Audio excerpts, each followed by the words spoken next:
আমার নাম প্রিয়া। এবং আপনার প্রশ্নগুলো ছিল খুবই বুদ্ধিমত্তার প্রশ্ন। হ্যাঁ, অবশ্যই।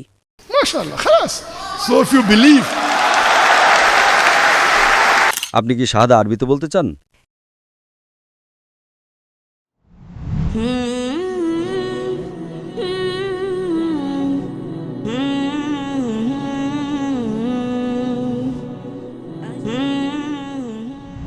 আমি আপনাকে ধন্যবাদ জানাতে চাই। আপনি আমার চোখ খুলে দিয়েছেন। যে কোনো কিছু অন্ধভাবে অনুসরণ না করা কতটা গুরুত্বপূর্ণ সেটা আমি এখন বুঝতে পারছি। আপনার নাম কি বোন? আমার নাম প্রিয়া। প্রিয়া, ঠিক আছে বোন। প্রথমেই আমি আপনাকে ধন্যবাদ জানাতে চাই।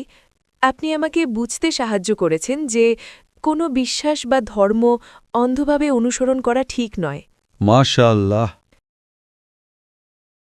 এখন আমি বুঝতে পারছি কোনো বিশ্বাস সম্পর্কে প্রশ্ন করা কতটা জরুরি। কি অন্ধভাবে অনুসরণ করা উচিত আর কি করা উচিত নয় সেটা জানা দরকার। তাই আমার প্রশ্ন হল, কেন নবী মুহাম্মদ সাল্লাল্লাহু আলাইহি ওয়াসাল্লামই কেবল শেষ নবী ছিলেন এবং কেন পথ প্রদর্শনের জন্য আর কেউ আসেননি এই পাপপূর্ণ পৃথিবীতে? বোন খুব ভালো একটি প্রশ্ন করেছেন। কেন নবী মোহাম্মদ সাল্লাল্লাহু আলাইহি সাল্লাম শেষ ও চূড়ান্ত রাসূল ছিলেন, কেন তারপরে আর কোনো রাসূল আসবেন না? এটি খুব ভালো একটি প্রশ্ন। মানুষ আমাকে আরও জিজ্ঞেস করে যে কেন নবী মুহাম্মদকে প্রথমে পাঠানো হয়নি এবং কোরআন প্রথমে নাজিল করা হয়নি, তাহলে সমস্যা হতো না। উভয় প্রশ্নই যুক্তিসঙ্গত, উভয়ই যুক্তিসঙ্গত। যেমন আমার ছেলে বলে যে আমি ডাক্তার হতে চাই, কেন আপনি আমাকে সরাসরি মেডিকেল কলেজে ভর্তি করান না? আমি বললাম, না বাবা, প্রথমে তোমাকে যেতে হবে আমার ছেলে নার্সারিতে, জুনিয়র কেজিতে, প্রথম শ্রেণীতে, দ্বিতীয় শ্রেণীতে, ধাপে ধাপে। সুতরাং আল্লাহ সুবহানাহু ওয়া তাআলা আমাদের স্রষ্টা, তিনি মানুষকে সবচেয়ে ভালো জানেন। তিনি জানেন চূড়ান্ত বার্তা কি। তিনি জানেন যে মানুষ শেষ ও চূড়ান্ত বার্তা গ্রহণ করার জন্য এখনও প্রস্তুত হয়নি। তাই পূর্ববর্তী সমস্ত ওহী যা এসেছিল, যদি আপনি নার্সারিতে যান, আপনি ABCD পড়েন এবং তারপর আপনি এগিয়ে যেতে থাকেন, তারপর গণিত 1 2 3 4, 2 + 2 = 4, তারপর আপনি অন্যান্য বিষয়ে পড়েন, গুণ, ভাগ, এবং আপনি বিকশিত হতে থাকেন।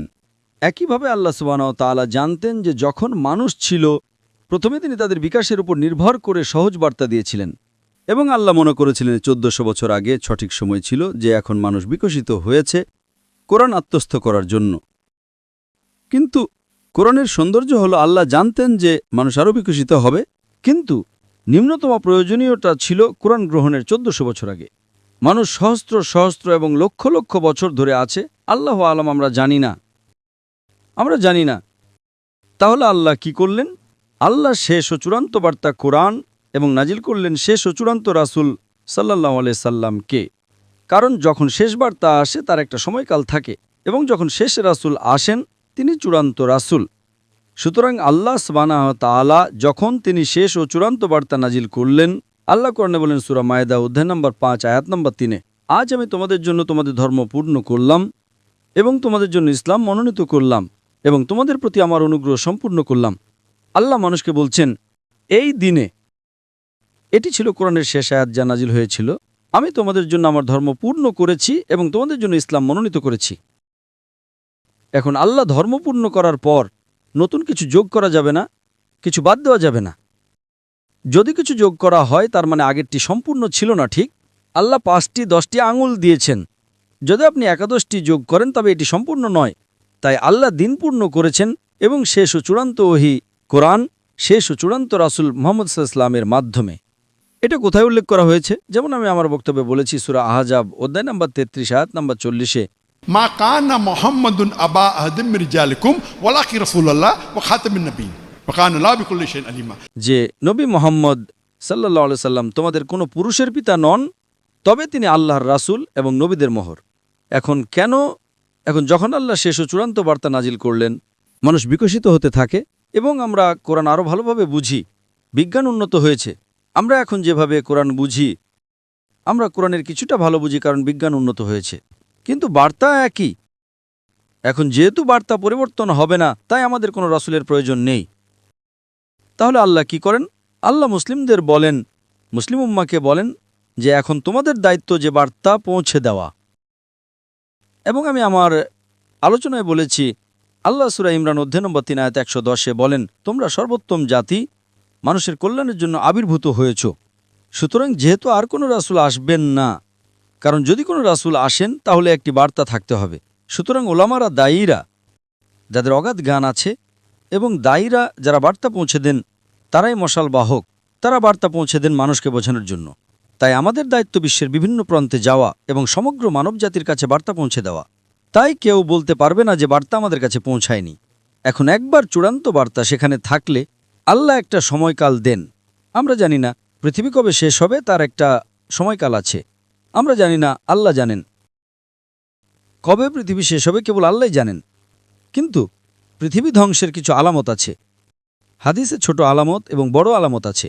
ছোট আলামতের মধ্যে আমার ফেসবুক পেজে আমি 87টি ছোট আলামত এবং 10টি বড় আলামত দিয়েছি। ছোট আলামতের মধ্যে প্রথম আলামতগুলোর মধ্যে একটি হলো পৃথিবী ধ্বংসের। ছোট আলামত হলো শেষ ও চূড়ান্ত রাসূল নবী মুহাম্মদ সাল্লাল্লাহু আলাইহি ওয়াসাল্লামের আগমন।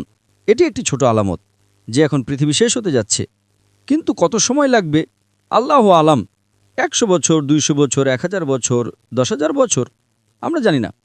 সুতরাং এটি ছিল প্রথম ছোট আলামত, শেষ ও চূড়ান্ত রাসূলের আগমন। পৃথিবী ধ্বংসের প্রথম কয়েকটি আলামত, প্রাথমিক আলামত হলো মুহাম্মদ সাল্লাল্লাহু আলাইহি ওয়াসাল্লামের আগমন। তারপর আরও অনেক আলামত আছে, আপনারা আমার ফেসবুকে যেতে পারেন। তারপর বড় আলামতগুলো শুরু হবে। সুতরাং আল্লাহ নতুন কোনো রাসূল পাঠাননি, কারণ কোরআন হলো শেষ ও চূড়ান্ত বার্তা। নতুন কোনো বার্তা নেই, নতুন কোনো রাসূল নেই। কিন্তু আল্লাহ নিশ্চিত করেছেন যে তিনি মুসলিম উম্মাকে বলেছেন যে আমাদের অন্যদের কাছে বার্তা পৌঁছে দিতে হবে। এবং তিনি বলেছেন যে মুসলমানের জন্য সবচেয়ে ভালো পেশা হলো একজন দায়ীর, যা আমি আমার আলোচনায় টাচ করেছি। নবী মুহাম্মদ সাল্লাল্লাহু আলাইহি ওয়াসাল্লাম ছিলেন শেষ রাসূল, এবং আমি আমার আলোচনায় বলেছি যেহেতু তিনি ছিলেন শেষ রাসূল, তিনি ছিলেন রাহমাতুল লিল আলামিন। যদি না হতেন তাহলে তিনি কেবল আরববর্ষের রহমত হতেন। ঠিক, যদি আরেকজন রাসূল আসতেন তাহলে হয়তো তিনি কেবল একদল মানুষের জন্য হতেন, সম্ভবত আরববর্ষের জন্য। মনে করেন কোরআন হয়তো 100 বছর, 1000 বছর, 2000 বছরের জন্য, আমরা জানি না। সুতরাং যেহেতু আল্লাহ বলেছেন এটি শেষ ও চূড়ান্ত ওহী এবং নবী মুহাম্মদ সাল্লাল্লাহু আলাইহি ওয়াসাল্লাম শেষ ও চূড়ান্ত রাসূল, তাই এটি সমগ্র মানবজাতির জন্য। এই কারণে নবীর মর্যাদা অনেক উঁচুতে। যেহেতু তার মর্যাদা উঁচুতে এবং বার্তাটি উঁচুতে, আপনি রূপান্তরটা আরও দ্রুত দেখতে পাচ্ছেন। আজ পৃথিবীতে মানব জনসংখ্যার 25%-রও বেশি মুসলমান। আজ পৃথিবীতে সবচেয়ে অবহেলিত মানুষ হলো মুসলমানরা। পৃথিবীতে সবচেয়ে বেশি টার্গেট করা মানুষ হলো মুসলমানরা। সবচেয়ে বেশি সমালোচিত মানুষ হলো মুসলমানরা। সবাই আমাদের বিরুদ্ধে, তবুও বার্তা পৌঁছে যাচ্ছে। এটি শেষ সময় বোন। সুতরাং যেহেতু এটি শেষ সময়, তাই নতুন আর কোনো রাসূল আসবেন না। কিন্তু বার্তার শক্তি এতই প্রবল, এটি বিশ্বের অনেক মানুষকে অন্তর্ভুক্ত করছে। আগের যারা ধর্মগ্রহণ করেছিল, খ্রিস্টান ধর্ম ইত্যাদি, তারা কেবল নামমাত্র ছিল। আজ পৃথিবীতে যখন মানুষ খ্রিস্টান বলে, তারা খ্রিস্ট ধর্ম পালন করে না। যেসব মানুষ ধর্ম পালন করে, ব্যবহারিকভাবে কোনো ধর্ম পালন করে, 1 নম্বরে আছে ইসলাম। সুতরাং বোন, মূল উত্তর হল যেহেতু বার্তাটি শেষ, তাই রাসূলকেও শেষ হতে হবে। কিন্তু বার্তাটি এতই শক্তিশালী এবং রাসূল এতই প্রেমময়, এতই শক্তিশালী, এতই সার্বজনীন, যেটি বিশ্বকে পরিবর্তন করছে। আশা করি প্রশ্নের উত্তর পেয়েছেন বোন। আপনাকে অনেক ধন্যবাদ। আর কোনো প্রশ্ন আছে বোন? হ্যাঁ, স্বাগতম। শুকরান। আমার শুধু শেষ প্রশ্ন আছে, কেনই বা আল্লাহ এই পৃথিবী সৃষ্টি করলেন আর আমাদের এই পরীক্ষার মধ্যে ফেললেন, যখন তাকে এটি শেষ করতে হবে? পৃথিবীকে আবার শেষ করতে হবে? বোন আরেকটি গুরুত্বপূর্ণ প্রশ্ন করেছেন যে আল্লাহ কেন এই পৃথিবী সৃষ্টি করলেন এবং কেন আমাদের এই পরীক্ষার মধ্যে ফেললেন যদি তাকে এটি শেষ করতে হয়। এই প্রশ্নের উত্তর দেওয়া হয়েছে সূরা জারিয়াত অধ্যায় নম্বর 51 আয়াত নম্বর 56। ওয়ামা খালাকতুল জিন্না ইল্লা লিয়াবুদুন ওয়ামা খালাকতুল জিন্না ওয়াল ইনসা ইল্লা লিয়াবুদুন। আমি জিন ও মানুষকে সৃষ্টি করেছি কেবল আমার ইবাদত করার জন্য। এই জীবন বোন পরকালের জন্য একটি পরীক্ষা। আল্লাহ কোরআনে সূরা মুলক অধ্যায় 67 আয়াত নম্বর 2-এ বলেন, আল্লাযী খালাকাল মাউতা ওয়াল হায়াতা। তিনি মৃত্যু ও জীবন সৃষ্টি করেছেন পরীক্ষা করার জন্য যে তোমাদের মধ্যে কর্মে কে উত্তম।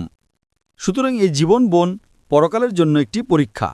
যেমন আপনি একজন শিক্ষককে জিজ্ঞেস করছেন, কেন আপনি পরীক্ষা নিচ্ছেন? পরীক্ষায় বোন কিছু লোক পাশ করে, কিছু লোক ফেল করে, ঠিক? সুতরাং যদি আপনি শিক্ষকের নির্দেশিকা অনুসরণ করেন আপনি পাশ করবেন, যদি অনুসরণ না করেন আপনি ফেল করবেন। সুতরাং শিক্ষক পরীক্ষা করছেন কে পাশ করার যোগ্য। সুতরাং আল্লাহ সুবহানাহু ওয়া তাআলা যেমন কোরআনে উল্লেখ করেছেন, জিজ্ঞেস করেছিলেন কে এই পরীক্ষা দিতে ইচ্ছুক। আল্লাহ কোরআনে বলেন, আমরা মানুষরা বোকা ছিলাম এটি গ্রহণ করার জন্য। পাহাড়গুলো কেঁপে উঠল, আমরা গ্রহণ করব না। তাই আল্লাহ বলেন, কে এই পরীক্ষা দিতে ইচ্ছুক। অবশ্যই আপনি এবং আমি মনে রাখি না, ঠিক? আপনি আর আমি মনে রাখি না বিচারের দিন, আবার আমরা মনে করব। তাই আল্লাহ কোরআনে বলেন যে পাহাড়গুলো কেঁপে উঠল, আমরা না, আমরা মানুষটা বোকা ছিলাম যারা চ্যালেঞ্জটি গ্রহণ করেছিলাম। যদি আপনি পাশ করেন আপনি ফেরেশতাদের চেয়ে উঁচুতে পরিণত হন। আপনি জানেন ফেরেশতারা আল্লাহর সৃষ্টি, যারা আল্লাহ যা বলেন সব অনুসরণ করে, তাদের কোনো বিকল্প নেই। সুতরাং যদি তাদের কোনো বিকল্প না থাকে, তারা বিরুদ্ধে যেতে পারে না, তাহলে আল্লাহকে অনুসরণ করার মাহাত্ম্য কি? তারা ভালো। সুতরাং যদি মানুষকে আল্লাহর অবাধ্য হওয়ার বা আল্লাহর আদেশ পালন করার বিকল্প দেয়া হয়, আমাদের স্বাধীন ইচ্ছা আছে। যদি আমরা আল্লাহর আদেশ পালন করি স্বাধীন ইচ্ছে দেওয়ার পরও, তবে আমরা ফেরেশতাদের চেয়ে উঁচুতে পরিণত হই। যদি পালন না করি আমরা নিচে যাই। তাই আল্লাহ আমাদের জিজ্ঞেস করলেন, তোমরা কি সেই পরীক্ষা দিতে চাও যেখানে অন্যরা সবাই মুসলিম? গাছ মুসলিম, পাহাড় মুসলিম, তারাওরা মুসলিম। মুসলিম মানে যে নিজের ইচ্ছাকে ঈশ্বরের কাছে সমর্পণ করে। তাদের স্বাধীন ইচ্ছে নেই, কেবল জিন এবং মানুষের স্বাধীন ইচ্ছা আছে। সুতরাং যদি আপনার স্বাধীন ইচ্ছে থাকে এবং আপনি আল্লাহর অবাধ্য হন, আপনি জাহান্নামে যান। যদি আদেশ পালন করেন আপনি সর্বোচ্চ উচ্চতে পরিণত হন। যদি ব্যর্থ হন, তবে আমরা ছিলাম সেই মানুষ যারা বলেছিলাম আমরা পরীক্ষা দিতে চাই। সুতরাং আল্লাহ সুবহানাহু ওয়া তাআলা একটি নতুন সৃষ্টি তৈরি করলেন, মানুষ যাদের নিজস্ব স্বাধীন ইচ্ছা ছিল, এবং আমরা এটি বেছে নিয়েছিলাম। এখন বোন আমরা পরীক্ষার মধ্য দিয়ে যাচ্ছি, এবং পথপ্রদর্শক হল কোরআন। মানুষের নির্দেশিকা ম্যানুয়াল হল কোরআন। যখন আপনি কোনো পরীক্ষায় অংশ নেন তখন একটি পাঠ্যপুস্তক থাকে, ঠিক? পরীক্ষার পাঠ্যপুস্তক হল কোরআন, আর কোরআনের নির্দেশিকা হল সহিহ হাদিস। সুতরাং বোন আমরা এই পৃথিবীতে একটি পরীক্ষার মধ্য দিয়ে যাচ্ছি, পরকালের জন্য পরীক্ষা, এবং সেই কারণেই আমরা উচ্চ নম্বর পাওয়ার চেষ্টা করছি। যদি আমরা পাই, আমরা পাশ করি, আমরা জান্নাতে যাব। যদি আমরা ফেল করি আমরা জাহান্নামে যাব। সেই কারণে আমরা বলি যে শুধু ৫ নম্বর পাওয়ার জন্য ন্যূনতম জিনিস হল এক ঈশ্বরে বিশ্বাস করা, এবং বিশ্বাস করা নবী মুহাম্মদ সাল্লাল্লাহু আলাইহি ওয়াসাল্লাম ঈশ্বরের বার্তাবাহক। অন্তত আপনি প্রবেশ করেন, যদি আপনি স্কুলে প্রবেশ করেন অন্তত আপনার পাশ করার সম্ভাবনা থাকে, এবং তারপর আপনি হয়তো দ্বিতীয় শ্রেণী, প্রথম শ্রেণী ডিস্টিংশন পেতে পারেন, কিন্তু অন্তত আপনাকে প্রবেশ করতে হবে। বোন আপনি কি বিশ্বাস করেন ঈশ্বর একজন? হ্যাঁ, আমি করি। আপনি কি বিশ্বাস করেন নবী মুহাম্মদ ঈশ্বরের বার্তাবাহক? হ্যাঁ, আমি করি। আপনি কি বিশ্বাস করেন মূর্তি পূজা ভুল? হ্যাঁ, অবশ্যই। MashaAllah, khalas. So if you believe,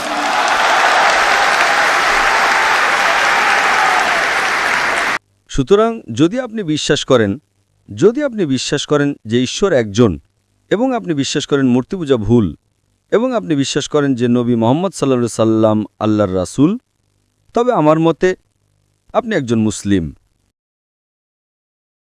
বোন আপনি কি শাহাদা বলতে চান? আপনি কি শাহাদা আরবিতে বলতে চান? এগুলো আনন্দের অশ্রু বোন। আপনি কি শাহাদা আরবিতে বলতে চান? Yes. yes? MashaAllah. Takbir.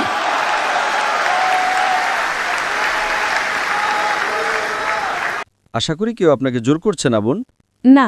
আপনি নিজ ইচ্ছায় গ্রহণ করতে চান। হ্যাঁ। সুতরাং নিশ্চিতভাবেই আপনার ইসলামের ব্যাপারে যথেষ্ট কিছু জ্ঞান থাকতে পারে। হ্যাঁ, আমার আছে। মাশাআল্লাহ বোন, আমি শুধু এটি আরবিতে বলবো আর আপনি তা পুনরাবৃত্তি করতে পারেন বোন। Ashhadu Ashhadu Allah. Allah Have the microphone close, please.